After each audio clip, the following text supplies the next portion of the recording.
आजकल हमनी के तराई में आदमी सबके, बच्चा सबके, सयान सबके भी, बूढ़ पुरानिया लोग के भी, सबके उके खास करके आँख लाल होखे वाला जो बीमारी भी चलल बा, वही विषय में बातचीत करल हमने यहाँ हाजिर भइल बाड़ी। और हमने के साथ में बड़न सिमरौनगढ़ में विगत 11 वर्ष से सेवा दे रहा नेत्र विशेषज्ञ डॉक्टर दिलीप कुमार यादव। तो जो आँख लाल होखे वाला जो बीमारी बा, ई नया है, पुरान है, कि कैसन किस्म की बीमारी है, काहे इतना ज़्यादा इस साल में फैलल बा, ई विषय में हमने के बातचीत करम। साथ साथ एक से बचे के उपाय का बा, एक लक्षण का बा, इस सब बारे में हमने के इनका से बातचीत करके जानम। डॉक्टर साहब, अभी जो देखल जा रहा बा हमने के गाँव देहात में आँख लाल होने वाला जो बीमारी चलता बा, ई बीमारी नया है कि इससे पहले भी बीमारी आ चुका बा? सर, ये बीमारी अभी पहला से ही पहले भी भेल बा, लेकिन वो में कुछ नया किस्म के बीमारी बा। जैसे हमने के कोविड रहे सेम वैसने किस्म के बीमारी बा। ये बीमारी अपने के टच कैला से अपने के सरे वाला रोग है। जैसे बहुत लोग के नाम बा कि सीधा आँख पर देख ली, आँख पर तकली, वो हिसाब में आँख में अपने के सर गए, वैसन किस्म के रोग नहीं है। ये बीमारी जैसे अब अपने के हम आँख छूली और छूला के बाद अगर कोनो टेबुल, कुर्सी, बेंच या अपन तौलिया, अपन कपड़ा छूली, वो अगर दूसरा कोनो व्यक्ति छूला, वो हिसाब से ही अपने के सरे वाला रोग है। ये अपने के रोग में होई आँख बहुत दर्द करी, कीचड़ आई, पानी गिरी, हवा बर्दाश्त न हो, सूरज के प्रकाश बर्दाश्त न हो।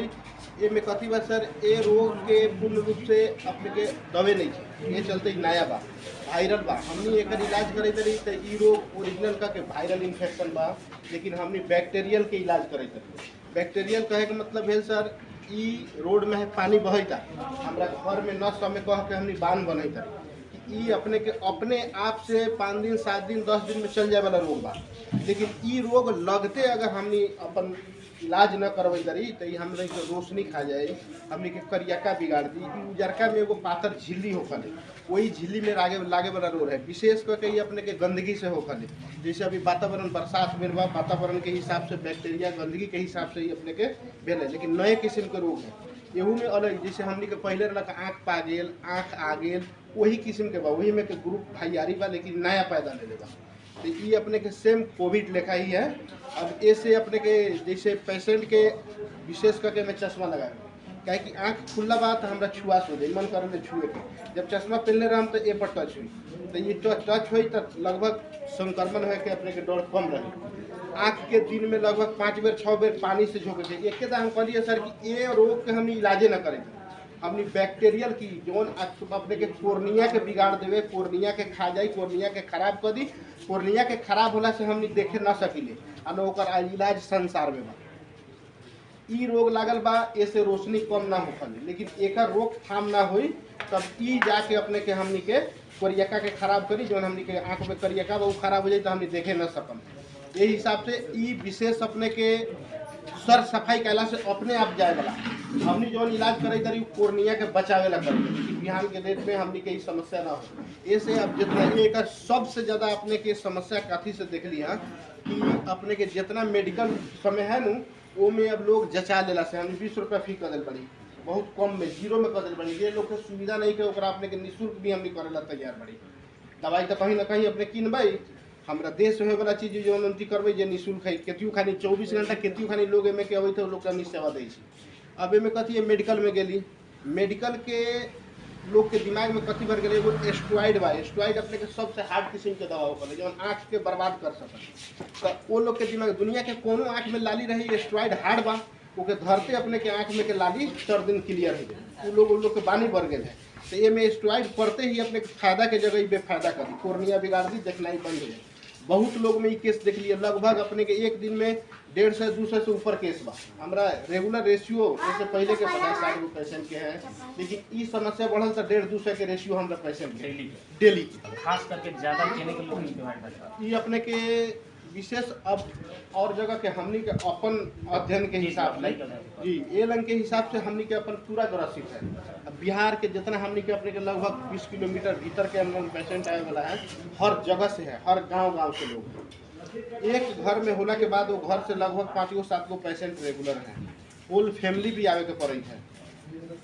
बीमारी जो अगर केहू के लक्षण आ रहा है पकड़ लेले बा, एकरा के तुरंत के तुरंत मतलब प्राथमिक उपचार करके अपने लगे तो समय निकाल के होगा ना, लेकिन घरे में अगर कोनो इलाज करे के तुरंत एकर प्राथमिक उपचार करके सबसे पहले तो कोनो दवा न डाले के, कोनो किस्म के दवा में डलबे न करे के कि दवा से ठीक हो वाला रोगे नहीं के। सबसे फर्स्ट में साफ सफाई पर ध्यान देवे के, चश्मा यूज करे के, नॉर्मल चश्मा यूज करे के, आँख के टच ज़्यादा न करे के, 3 बेर 4 बेर अपने के ठंडा पानी से कुला करे के। अभी गौरी समस्या बस ठंडा पानी से कुला करे के तक कुछ जगह पर अपने के पानी प्रदूषित हो गल बा, तो पानी के उमाल देवे के, पूरा पानी गरम कर देवे के। पानी खूब गरम हो गल, खटक गल, ओकरा बाद में सेराइला के बाद उसे कुला करे। वही में कपास के अपने के जैसे रुई के अपने के पूरा तता देवे के, जब खदक गल तो रुई निकाल के वही रुई के गार के पोछे। 1-2 दिन बाद डॉक्टर से संपर्क करे के, लेकिन एलपी दवा ना डाले के। आपने कही तरह के एकर इलाज ही नहीं था, तो फिर अपने यहाँ इलाज कथी कर एकर इलाज बा सर सफाई, लेकिन हम एकर इलाज करे तरी सर कि ई समस्या अपने के आँख में जटिल समस्या न ले आवे, ई अपने आप जाए वाला रोग बा। सर सफाई अगर करबै, व्यक्ति अगर दवा नहीं धरे है आ सर सफाई बहुत ज़्यादा कल मेंटेन अच्छा कल, गर्दा माटी घाम धुआं धुलो से बचल, चश्मा लगल, तो लगभग अपने के 50% आदमी के चल जाए। एलन खास करके अपने के इलाज करवा एलन जैसे सर अपने के पैसन के हमने कुछ ऐसा किस्म के टेस्ट बा, टेस्ट कैली, वायरल बा कि फंगल बा कि केंती बा, देख के एमे और किस्म के बा।